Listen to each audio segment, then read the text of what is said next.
পঞ্চম শ্রেণীর প্রিয় শিক্ষার্থীরা, আজকে আমি তোমাদের মাঝে উপস্থিত হয়েছি তোমাদের অনুশীলনী 11 ক এর যে পরিমাপের খালিঘরগুলো রয়েছে এই পরিমাপের খালিঘরের আরেকটি নতুন পর্ব নিয়ে।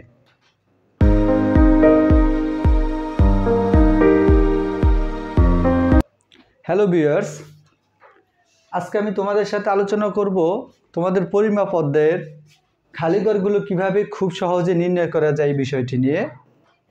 আমার চ্যানেলের অনেক শিক্ষার্থীরা আমাকে অনুরোধ করেছে, স্যার 117 পৃষ্ঠার পরিমাপের 11 ক এর 117 পৃষ্ঠার খালিঘরগুলো আমরা কিভাবে খুব সহজে করব, আমাদেরকে একটু সহজে বুঝিয়ে দিন।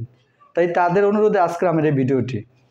আমরা যদি বোর্ডে খেয়াল করি, আমি সবসময়ই এই অঙ্কগুলো করার সময় এই পাশের চিত্রটা বা সূত্রটা আমি তোমাদেরকে দেখাই। কাজে আজকেও তার ব্যতিক্রম নয়। এই অঙ্কগুলো করতে হলে শুধু এই সূত্রটা লাগবে। এখন অনেকেই প্রশ্ন করে, স্যার এই সূত্রগুলো আমরা মনে রাখতে পারি না। আমার এই সূত্রটা তাদের জন্য যারা মনে রাখতে পারে না, তাদের কোনো মনে রাখার প্রয়োজন নেই। শুধু খাতার এক পাশ দিয়ে লিখে রাখবে আর চোখ দিয়ে দেখবে উপরে না নিচে। এটাই হচ্ছে আমার মূল সূত্র। তো আমি একটু সূত্রটা সম্পর্কে আলোচনা করি, তারপর মূল ভিডিওতে চলে যাব। ভিডিওটি অনেক লম্বা হবে, যার প্রয়োজন আশা করি সবাই অবশ্যই ভিডিওটি দেখে নেবেন। আচ্ছা, সূত্রটা হলো কিলোগ্রাম, হেক্টোগ্রাম, ডেকাগ্রাম, মাঝখানে আছে গ্রাম, 1 গ্রাম সমান 1 গ্রাম, ডেসিগ্রাম, সেন্টিগ্রাম, মিলিগ্রাম। এটাকে অনেকেই বলে কিলাইয়া হাকাইয়া ডাকাত মারিলে দেশে শান্তি মিলিবে। তো আমি সেটা ব্যবহার করি না, আমার কাছে এটাই খুব সহজ মনে হয় এবং আমার ছাত্ররা এটাই খুব কমফোর্টেবল বোধ করে। কিলো, হেক্টো, ডেকা, ডেসি, সেন্টি, মিলি, এটা হচ্ছে সূত্র। তোমাদের বইতেটা দেয়া থাকে। এখন এই সূত্রটা কিভাবে ব্যবহার করব দেখো। কিলোগ্রাম হচ্ছে সবচেয়ে বড় একক। আমি আরেকটা কথা বলে রাখি, আমি যেহেতু এখানে কিলোগ্রামের অঙ্ক করব মানে কেজির অঙ্ক করব, এজন্য আমি কিলোগ্রাম লিখেছি। যখন এখানে মিটার থাকবে তখন কিন্তু আমি লিখব কিলোমিটার। যখন এখানে লিটার থাকবে তখন কিন্তু আমি লিখব কিলো লিটার। কাজেই আমার যেটা প্রয়োজন আমি সেই সূত্রটাই এখানে লিখব। দেখো, এটা হচ্ছে কিলোগ্রাম হচ্ছে সবচেয়ে বড় একক, মিলিগ্রাম হচ্ছে সবচেয়ে ছোট একক। উপরেরটা সবচেয়ে বড়, নিচেরটা সবচেয়ে ছোট।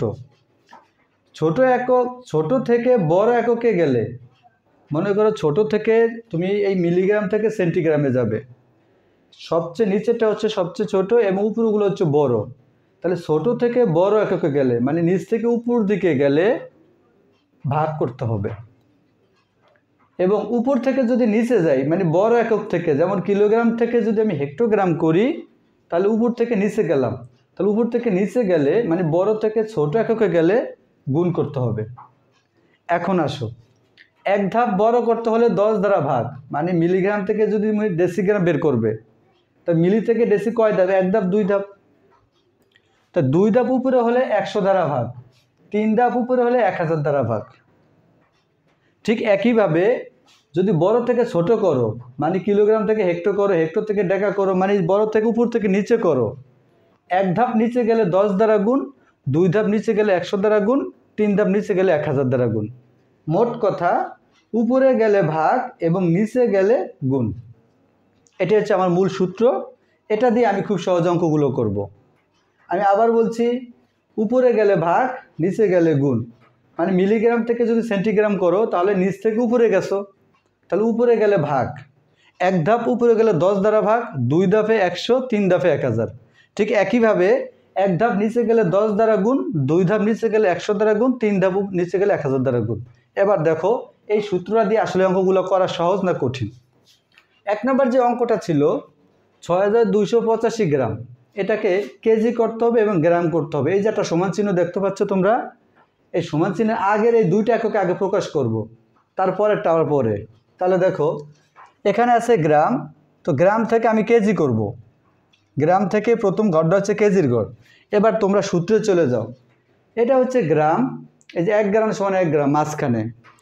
এই গ্রাম থেকে কিলোগ্রামে যাব আমি, আমার কাছে আছে গ্রাম, গ্রাম থেকে কেজি করব, তাহলে কিলোগ্রাম মানেই কেজি, কিলোগ্রামের সংক্ষিপ্ত রূপ আর কি কেজি, এটা তো জানো অনেকেই। তাহলে গ্রাম থেকে কেজি 1 ধাপ, 2 ধাপ, 3 ধাপ উপরে। আমি কি বলেছি? উপরে গেলে ভাগ। এখন যেহেতু 3 ধাপ গেছে তার মানে 1000 দ্বারা ভাগ। এবার খেয়াল করো, আমি যদি 1 নম্বর অঙ্কটা শুরু করি এখান থেকে, তাহলে 1000, তাহলে আমরা কি লিখব? 1000 গ্রাম সমান 1 কিলোগ্রাম। 1 কিলোগ্রাম। আমি গ্রাম থেকে কেজি গেলাম, তাহলে গ্রামের ঘরের চেয়ে এটা, কেজি ঘরের চেয়ে এটা, তাহলে 1 2 3, তাহলে 3 ধাপ উপরে, তাহলে 1000 দ্বারা ভাগ করব। তাহলে 1000 গ্রামে যদি 1 কিলোগ্রাম হয়, তাহলে আমার কাছে আছে 6285 গ্রাম। তাহলে এই 6285 গ্রামে কত কিলোগ্রাম সেটা বের করব। তাহলে সুতরাং 6285 গ্রাম সমান আরও বেশি, তাহলে 6285কে 1000 দ্বারা ভাগ করব। এটা একটু ভালো করে বুঝে নাও। তোমার কাছে যেই গ্রামটা আছে সেই গ্রামকে ভাগ করবে, এজন্য সেটা আগে লিখবে। এটা বের হবে কিলোগ্রাম। আচ্ছা, এখন দেখো এই ভাগটা, দেখো ভাগটা যদি আমি একটু এখানে করাই, 1000 দ্বারা 6285কে ভাগ করব। 1000 1-এর মধ্যে যায় না, 2 62-র মধ্যে যায় না, 688-এর মধ্যে যায় না, সবগুলো নিতে হবে। তার মানে 6 বার যাবে। কয়বার যাবে? 6 বার। তাহলে আমি দেখো 6 বারে কত হলো, বিয়োগ করলে থাকে 2 8 5। দেখো এই যে 1000 দিয়ে ভাগ করলাম, তাহলে 6 বার যাওয়ার পরে 285 আছে। এখানে একটু বোঝার জিনিস আছে, এই যে 6 বারে গেছে, তাহলে 1000 দিয়ে ভাগ দিয়েছি, তার মানে 6 কিলোগ্রাম। 6 কিলোগ্রাম। এখন যেইটা রয়ে গেছে অবশিষ্ট, তোমরা একটু ভালো করে খেয়াল করে নাও, যেটা রয়ে গেছে সেটা কি রয়ে গেছে? যেটা রয়ে গেছে সেটা গ্রাম রয়ে গেছে। কিভাবে গ্রাম রয়েছে? 6285 গ্রাম থেকে যদি আমি 6000 গ্রাম বাদ দিই, তাহলে গ্রাম থেকে গ্রাম বাদ দিলে কি থাকে? গ্রামই অবশিষ্ট থাকে। তার মানে 6 কিলোগ্রাম 285 গ্রাম। 285 গ্রাম। এখন দেখো আমার এই যে কেজি বের হয়ে গেল, কিলোগ্রাম মানে তো কেজি। তাহলে দেখো এখানে কেজির ঘরে কত হবে? 6 কেজি হবে। এখন গ্রামের ঘরে কত হবে? 285 গ্রাম। তাহলে আমার গ্রামের ঘরটা বের হয়ে গেল 285 গ্রাম। একটু বুঝছো? এরা সবাই বুঝে গেছো? তাহলে 6 কিলোগ্রাম 285 গ্রাম নাকি? এরপর দেখো এই সমান চিহ্নের পরে আবার একটা ঘর, দুইটা ঘর, তিনটা ঘর, চারটা ঘর, এটা আরেকটা ধাপ আছে। প্রথম ধাপটা হচ্ছে কেজির ঘর। তাহলে কেজি তো আমার 6 কেজি বের হলো, এখানে তো আমার কাজ নেই, তাহলে 6 কেজি থাকবে। এখন বের করতে হবে হেক্টোগ্রাম। তোমাদের কাছে প্রশ্ন হলো আমাদের কাছে এখন আছে কি? আমাদের কাছে আছে গ্রাম। আমরা তো কেজি বের করে নিলাম, তার মানে 285 গ্রাম আছে। এই 285 গ্রামকে এখন হেক্টোগ্রাম করব, তারপর আবার ডেকাগ্রাম করব, তারপর গ্রাম করব। তাহলে আসো এবার তোমার হেক্টোগ্রাম করবে। তাহলে গ্রাম থেকে হেক্টোগ্রাম, আমার কাছে আছে গ্রাম, তাহলে গ্রাম থেকে আমি হেক্টোগ্রাম করব। তা এটা হচ্ছে গ্রামের ঘর, এটা হচ্ছে হেক্টোগ্রামের ঘর। তাহলে দেখো গ্রাম থেকে হেক্টোগ্রাম 1 ধাপ 2 ধাপ উপরে, 2 ধাপ উপরে গেলে 100 দ্বারা ভাগ। তাহলে আমরা কি লিখবো? আবার খেয়াল করো, তাহলে 100 দ্বারা ভাগ করব। তাহলে 100 কি লিখবো? গ্রাম লিখবো, কারণ আমার কাছে তো গ্রাম আছে।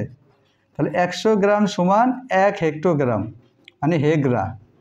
এখন আমার কাছে আছে কত গ্রাম? 285 গ্রাম। সুতরাং 285 গ্রামে কত হয় দেখো এবার, 285কে আমরা 100 দিয়ে ভাগ করব, এটা হেগ্রা বের হবে। তাহলে যদি আমি ভাগটা এখানে করি, 100 দ্বারা যদি আমি 285কে ভাগ করি, কয়বার যায়? তাহলে 2 বার যায়, 200 থাকে কত? 85।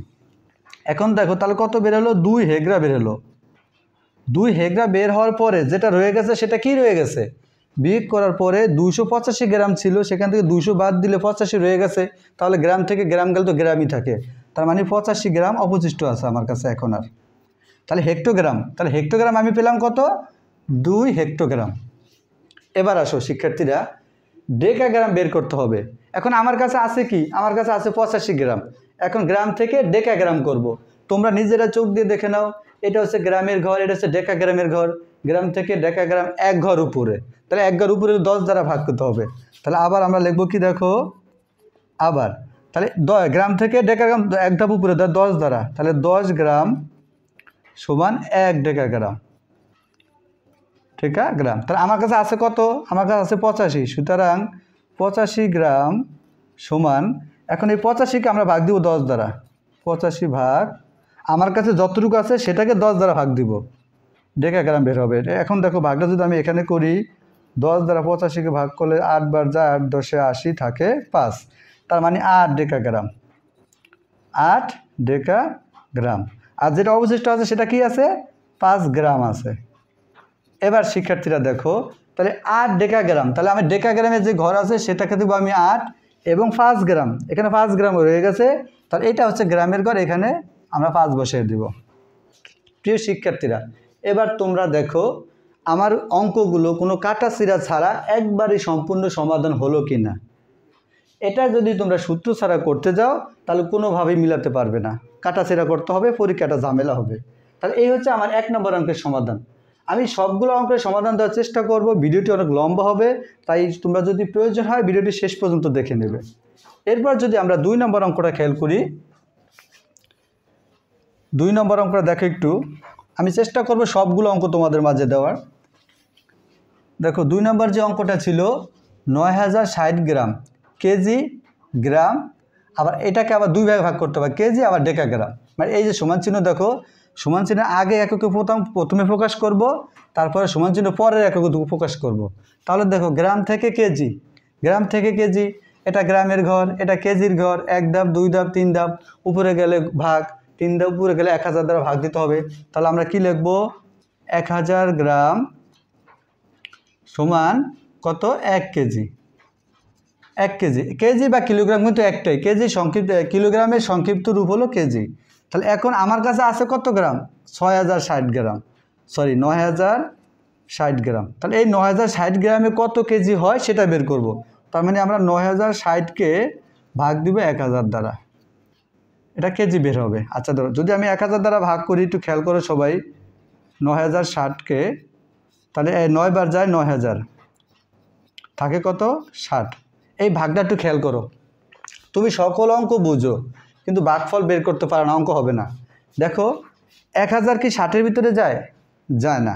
আচ্ছা উপরে তো আমার অঙ্ক নেই যে আমি নামাবো, তাহলে আমি কি করব, এই অঙ্কটাকে চালিয়ে যাওয়ার জন্য, মানে নিঃশেষে বিভাজ্য করার জন্য ভাজ্যের পরে একটা দশমিক দিয়ে একটা শূন্য ব্যবহার করব। ওই শূন্যটা আমি আবার নিচে নামাতে পারবো, এরকম যত শূন্য লাগে আমি দশমিকের পরে শূন্য ব্যবহার করে সেটা নিচে নামাতে পারবো। যেহেতু দশমিকের পরের অঙ্কটা নামালাম, তাই আমাকে ভাগফলে দশমিকটা দিয়ে দিতে হবে। ভাগফলে কী করতে হবে, দশমিকটা দিয়ে দিতে হবে, এটাকে নিঃশ্বাস বের করা যাবে না।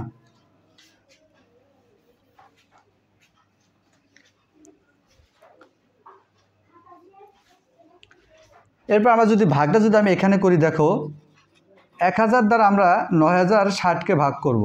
দেখো এবার, এখন 1000 9000 9 বার যায়, তাহলে 9000, থাকে কত, 60। এই 60 গ্রাম থাকে, একটু খেয়াল করো। তাহলে 1000 দ্বারা যে ভাগ দিলাম, তাহলে 9 বেরোলো, তাহলে 9 কী বেড়েছে, 9 কেজি বেড়েছে, তার মানে 9 কেজি। আর যেটা অবশিষ্ট আছে সেটা কি আছে, সেটা আছে গ্রাম। গ্রাম থেকে গ্রাম বাদ দিলে গ্রামে অবশিষ্ট থাকে, তার মানে 60 গ্রাম অবশিষ্ট আছে। এবার দেখো আমার যে প্রথম দুটো ঘর ছিল ড্যাশ কেজি ড্যাশ গ্রাম, তার মানে আমার বেরোলো কয় কেজি, 9 কেজি ড্যাশ গ্রাম, তার মানে 60 গ্রাম। এবার দ্বিতীয় সমান চিহ্নের পরে দ্বিতীয় যে অংশটা সেটা হচ্ছে কেজি এবং ডেকাগ্রাম। তো কেজি এবং ডেকাগ্রামের ঘরে, কেজির ঘরে তো আমি বেরই করলাম 9 কেজি, এটা তো আমার কোনো কাজ নেই। এখন ডেকাগ্রাম বের করতে হবে আমাদেরকে। তো আমার কাছে যে 60 গ্রাম আছে এই গ্রামকে ডেকাগ্রাম করব। তাহলে এবার তোমরা সূত্রের দিকে তাকাও, গ্রামের ঘর ডেকাগ্রামের ঘর, গ্রাম থেকে ডেকা 1 ঘর উপরে, 1 ঘর উপরে গেলে 10 দ্বারা ভাগ। তাহলে আমরা এখানে আবার লিখব, আবার 10 গ্রাম সমান 1 ডেকাগ্রাম। তাহলে আমার কাছে আছে কত, আমার কাছে আছে 60 গ্রাম। তাহলে এই যে 60 গ্রাম, তাহলে সুতরাং 60 গ্রাম সমান, আমরা 60কে 10 দ্বারা ভাগ করব, 10 দ্বারা ভাগ করব। তাহলে ভাগ করলে যেটা বেরোবে সেটা কি বেরোবে, 6, 10 60-এর ভিতরে যায় 6 বার, তার মানে 6 ডেকাগ্রাম। তাহলে আমাদের উত্তরটা হলো কত, 9 কেজি 6 ডেকাগ্রাম। এটা হচ্ছে আমার 2 নম্বর প্রশ্নের সমাধান। প্রিয় শিক্ষার্থীরা, এরপর যদি আমরা 3 নম্বর অঙ্কটা খেয়াল করি, 3 নম্বর অঙ্কটা দেখো তোমরা একটু। 3 নম্বর যে অঙ্কটা ছিল 1 কেজি 282 গ্রাম, এটাকে করতে হবে হেক্টোগ্রাম। আমি তোমাদের কাছে একটা প্রশ্ন করতে চাই, কেজি এবং গ্রাম এটা কিন্তু দুইটা একক এখানে আছে, কেজি এবং গ্রাম, এই দুইটাকে আমাকে হেক্টোগ্রাম করতে হবে। এখন হয় আমরা এই দুইটাকে গ্রাম করে নিব, আর নয়তো দুইটাকে কেজি করে নিব, কারণ দুইটা এককের রাখা অবস্থায় আমি হেক্টোগ্রাম করতে পারবো না। তাহলে আমরা দুইটাকে হয় গ্রাম করব, নয়তো দুইটাকে কেজি করে নিব, তাহলে আমাদের সহজ হবে। আচ্ছা যদি আমি গ্রাম করে নেই, এটা তো গ্রাম করাই আছে, 382 গ্রাম করা আছে, তাহলে 1 কেজিকে আমরা গ্রাম করে নেব। দেখো আমি একটু যদি প্রশ্নটা উঠাই, 1 কেজি 382 গ্রাম সমান ড্যাশ হেক্রা। একটু খেয়াল করো, এটা তো আছে কেজিতে, এটা আছে গ্রামে, তো গ্রামের কেজিতে কখনো 2টা এককে রেখে আমি হেক্টোগ্রাম করতে পারবো না, এজন্য আমি দুটোটাকে গ্রামে রূপান্তর করে নিব। এটা কিন্তু গ্রাম করা আছে। তাহলে দেখো 1 কেজি সমান কত গ্রাম, 1 কেজি সমান 1000 গ্রাম। এখন 1 কেজিতে 1000 গ্রাম হলো, এটার সাথে আমি এই গ্রামটা যোগ করে দেবো, কারণ এটাও গ্রাম এটাও গ্রাম হয়ে গেল। যদি আমি সংক্ষেপে তোমাদেরকে দেখাই তাহলে তোমরা এভাবে করতে পারতে যে 1 কেজিতে হলো কত গ্রাম, 1000 গ্রাম, এই যোগ 332 গ্রাম, এখন তো গ্রাম করাই আছে, তাহলে 382 গ্রাম, 382 গ্রাম, এখন দুইটা কিন্তু গ্রাম হয়ে গেল। এখন গ্রাম যোগ যদি আমরা যোগ করি দুইটা, তাহলে হয় 1382 গ্রাম। এখন এই যে আমি গ্রাম করলাম, মানে কেজিকে গ্রাম করে দুইটাকে গ্রাম করে নিলাম। এখন এই গ্রাম থেকে হেক্টোগ্রাম খুব সহজে আমরা যেতে পারবো। আমরা যদি খেয়াল করি, এটা হচ্ছে গ্রামের ঘর, এটা হচ্ছে হেক্টোগ্রামের ঘর, তাহলে গ্রাম থেকে হেক্টোগ্রাম 2 ধাপ উপরে, তাই 2 ধাপ উপরে 100 দ্বারা ভাগ করতে হবে। তাহলে আমরা কি লিখব, 100 গ্রাম সমান 1 হেক্টোগ্রাম, যেহেতু আমাকে হেক্রা বের করতে হবে, তাহলে 1 হেক্টোগ্রাম। তাহলে আমার কাছে আছে কত, 1382 গ্রাম আছে। তাহলে 1382 গ্রামকে আমরা হেক্টোগ্রাম প্রকাশ করব, সুতরাং 1382 গ্রাম সমান আরও বেশি, তার মানে 1382কে আমরা ভাগ করব কত দিয়ে, 100 দিয়ে। এটা যেটা বের হবে এটা হবে হেক্রা বের হবে, মানে হেক্টোগ্রাম। এখন ভাগটা যদি আমি এখানে করি, দেখো 100 দ্বারা 1382কে যদি আমি ভাগ করি, 138 মধ্যে যায় একবার, তার মানে এখানে থাকে 100, থাকে 3 38, 100 তো 38 ভিতরে যায় না, না গেলে উপর থেকে অঙ্ক আছে একটা 2 নামালাম, এখন তো যায়, এখন কয়বার যায়, 3 বার যায়, 3 বার দিলে 300, থাকে কত 82। এখন 100 তো 82 ভিতরে যায় না, এখন কি করবে, আর এখন অঙ্ককে নিঃশেষে বিবেচ্য করার জন্য ভাজ্যের পর একটা দশমিক দিয়ে একটা শূন্য দিয়ে ওই শূন্যটা আবার নিচে নামাবো আমরা।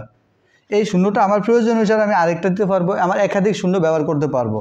এখন 108 মধ্যে কয়বার যায়, আচ্ছা দেখো যেহেতু আমি দশমিকের পরের অঙ্কটা নামাইলাম, সেহেতু ভাগফলে দশমিকটা দিয়ে দিতে হবে, ভাগফলে দশমিকটা দিয়ে দিতে হবে।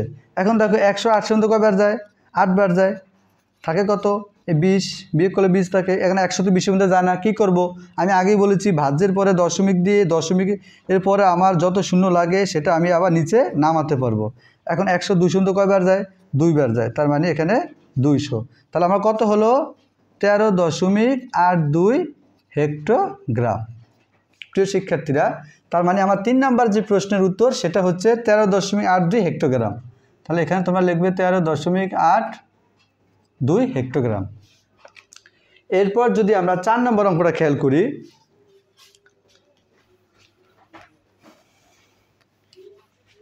4 নম্বর অঙ্কটি তোমরা যদি খেয়াল করো, 25 কেজি 800 গ্রামকে ডেকাগ্রাম করতে হবে। ঠিক একই অঙ্ক, একই রকমের অঙ্ক, এখানে কেজি এবং গ্রাম দুইটা একক দেওয়া আছে, এই দুইটা এককে রেখে তোমরা ডেকাগ্রাম করতে পারবে না, হয় তোমরা দুইটাকে গ্রামে রূপান্তর করে নেবে আর নয়তো দুইটাকে কেজি করবে, তখন কেজি থেকে ডেকাগ্রাম যেতে পারবে, বা যদি গ্রাম করো তাহলে গ্রাম থেকেও ডেকাগ্রাম যেতে পারবে। তবে আগে আমাদেরকে যে কোনো একটা রূপান্তর করে নিতে হবে, তো আমি প্রথমে এই দুইটাকে গ্রামে রূপান্তর করে নিব, তো গ্রাম থেকে তারপর হেক্টোগ্রামে চলে যাব। আচ্ছা তাহলে দেখো এখানে আছে 4 নম্বর অঙ্কটা, 25 কেজি 800 গ্রাম, এই 25 কেজি 800 গ্রামকে আমাকে ডেকাগ্রামে রূপান্তর করতে হবে, ডেকাগ্রাম। আচ্ছা একটু খেয়াল করে দেখো তোমরা, আমি দুটোই গ্রাম করব, তাহলে এটা তো গ্রাম করাই আছে, এটাকে এখানে কোনো আমার কাজ নেই, তাহলে এই কেজিটাকে আমি গ্রাম করে নিব। তাহলে কেজি থেকে গ্রাম যাব আমরা, এটার সূত্র মনে রাখার দরকার নাই, এটা হচ্ছে কেজির ঘর, এটা হচ্ছে গ্রামের ঘর, তাহলে 1 2 3, 3 ধাপ নিচে গেলে গুণ, উপরে গেলে ভাগ, যেহেতু 3 ধাপ নিচে গেছে তার মানে 1000 দ্বারা গুণ করতে হবে। তাহলে খেয়াল করো 1 কেজি সমান 1000 গ্রাম। তোমাদের মধ্যে অনেকেই আছে যে 1 কেজিতে 1000 গ্রাম জানি, কিন্তু আমার এই সূত্রটা ব্যবহার করলে সেটাও মনে রাখার দরকার নেই, এই হচ্ছে কেজি, এই হচ্ছে গ্রাম। তাহলে আমি কেজি থেকে গ্রামে যাব, যেহেতু আমি কেজিকে গ্রাম করতেছি, তাহলে কেজি থেকে গ্রামে গেলে 1 ধাপ 2 ধাপ 3 ধাপ, তাহলে 3 ধাপ নিচে গেলে 1000 দ্বারা গুণ। তার মানে 1 কেজি সমান 1000 গ্রাম। এখন আমার কাছে আছে কত? 25 কেজি। তাহলে সুতরাং 25 কেজি সমান আরও বেশি গ্রাম। তাহলে 1000 গুণ 25, তাহলে এটা গ্রাম। এখন দেখো 1025 গুণ দিলে 25000 গ্রাম। এই যে 25000 গ্রাম করলাম, কেজিটাকে গ্রাম করলাম, আর 800 গ্রাম তো এটা করাই আছে, তার মানে এটার সাথে আমরা 800 যোগ করে দেবো, এটা তো গ্রাম আছেই। এখন যোগ করলে কত হয়? 25800 গ্রাম। এই দুইটাকে গ্রাম করলে 25800 গ্রাম হয়। এখন আমার করতে হবে ডেকাগ্রাম। এখন গ্রাম থেকে ডেকাগ্রাম, আমি যেহেতু দুইটা গ্রাম করে নিছি, তাহলে আমি গ্রাম থেকে ডেকাগ্রামে যাব। এটা হচ্ছে গ্রামের ঘর, এটা হচ্ছে ডেকাগ্রামের ঘর। গ্রাম থেকে ডেকাগ্রাম 1 ধাপ উপরে, 1 ধাপ উপরে গেলে 10 দ্বারা ভাগ করতে হবে। তাহলে আমরা কি লিখব? 10 গ্রাম সমান 1 ডেকাগ্রাম। এখন আমার কাছে আছে কত? 2800 গ্রাম। তাহলে সুতরাং 2500, সরি ভুল বলেছি, 25800 গ্রাম। তার মানে 25800 গ্রামে কত হবে? কত ডেকাগ্রাম হবে? তাহলে আমরা 25800 গ্রামকে 10 দ্বারা ভাগ করব। 25800 ভাগ 10, এটা ডেকাগ্রাম বের হবে। আচ্ছা খেয়াল করে ভাগটা যদি আমি করি, এখানে 10 দ্বারা যদি আমি 25800কে ভাগ করি, খেয়াল করো, 25800কে যদি আমি ভাগ করি, 10 25 মধ্যে যায় 2 বার, 10 দুগুণে 20 থাকে 5, 10 5 মধ্যে যায় না, উপর থেকে 8 নামালাম, 58। তাহলে 5 বারে 5 10 50 থাকে 8, 10 8 মধ্যে যায় না, উপর থেকে 0 এটা নামালাম, 8 10 80, উপর থেকে এই 0 নামালাম, 10 এই 0 মধ্যে যায় না। এই 0টা কিন্তু দেখো আমি কোনো সংখ্যা থেকে বিয়োগ করে নামাই নেই, সরাসরি উপর থেকে নামছে। সরাসরি উপর থেকে 0 নামানোর ফলে যদি না যায়, তাহলে ভাগফলে একটা 0 দিয়ে ওই 0 আবার বিয়োগ করতে হবে। তার মানে এখানে কত হলো? 2580 ডেকাগ্রাম। 2580 ডেকাগ্রাম। তার মানে আমার 25 কেজি 800 গ্রামে 2580 ডেকাগ্রাম হলো। 2580 ডেকাগ্রাম। প্রিয় শিক্ষার্থীরা, আশা করি খুব সহজেই তোমরা বুঝতে পারছো। এরপর যদি আমি সর্বশেষ অঙ্কটা 5 নম্বর অঙ্কটা তোমাদেরকে দেখাই। 5 নম্বর অঙ্কটা, 5 নম্বর অঙ্কটা ছিল 750 গ্রামকে কেজি করতে হবে। 5 নম্বর অঙ্কটা ছিল গ্রামে, এই 750 গ্রামকে কেজিতে রূপান্তর করতে হবে। এটা আরও সহজ। দেখো গ্রাম থেকে কেজি, এটা হচ্ছে গ্রামের ঘর, এটা হচ্ছে কেজির ঘর। তাহলে 1 2 3 ধাপ, 3 ধাপ উপরে, 3 ধাপ উপরে গেলে 1000 দ্বারা ভাগ। তাহলে দেখো 5 নাম্বার, তাহলে 1000 গ্রাম সমান 1 কেজি। এখন আমার কাছে আছে কত গ্রাম? সুতরাং 750 গ্রাম আছে। তাহলে 750 গ্রামে কত কেজি হয় সেটা বের করব। তার মানে আমরা 750কে 1000 দ্বারা ভাগ করব। আচ্ছা এবার খেয়াল করি, আমরা ভাগটা যদি এখানে দেখি, 1000 দ্বারা 750কে ভাগ করব। আচ্ছা 1000 কি 750-এর ভিতরে যায়? যায় না, না গেলে মানে 0 বার যায়। তাহলে এখানে 0 বিয়োগ করে দিবে তোমরা, থাকে 0 5 7। এখন 1000 তো 750-এর মধ্যে যায় না, তার মানে কি আমি আবার 0 দিয়ে আবার করব না। এই অঙ্ককে নিঃশ্বাসী বিভাজ্য করার জন্য ভাজ্যের পর একটা দশমিক দিয়ে, দশমিকের পর একটা 0 ব্যবহার করে সেই 0টা আমি নিচে নামাতে পারি। যেহেতু দশমিকের পরের অঙ্কটা নামালাম, তাই ভাবলে ভাগফল আমাকে দশমিকটা দিয়ে দিতে হবে। এখন 1000 7000 মধ্যে কয়বার যায়? 7 বার যায়। খেয়াল করো, থাকে 500। এখন 1000 তো 500-এর ভিতরে যায় না, না গেলে কী করবো? এই ভাজ্যের পরে আমার যত 0 লাগে তত 0 ব্যবহার করে সেটা নিচে নামাতে পারবো। মানে 1000 5000 কয়বার যায়? 5 বার যায়। তার মানে এখানে 5000। তাহলে আমার কত কেজি হলো? 0.75 কেজি। তাহলে 5 নম্বর যে অঙ্কের উত্তরটা সেটা হবে কত? 0.75 কেজি। 0.75 কেজি। প্রিয় শিক্ষার্থীরা, আশা করি খুব সহজেই তোমরা অঙ্কগুলো বুঝতে পারছো। যদি আমার ক্লাসগুলো তোমাদের ভালো লাগে, তাহলে আমি আশা করব সবাই অবশ্যই লাইক, কমেন্ট, শেয়ার এবং সাবস্ক্রাইব করে আমার চ্যানেলটির সাথে থাকবে। ধন্যবাদ সবাইকে।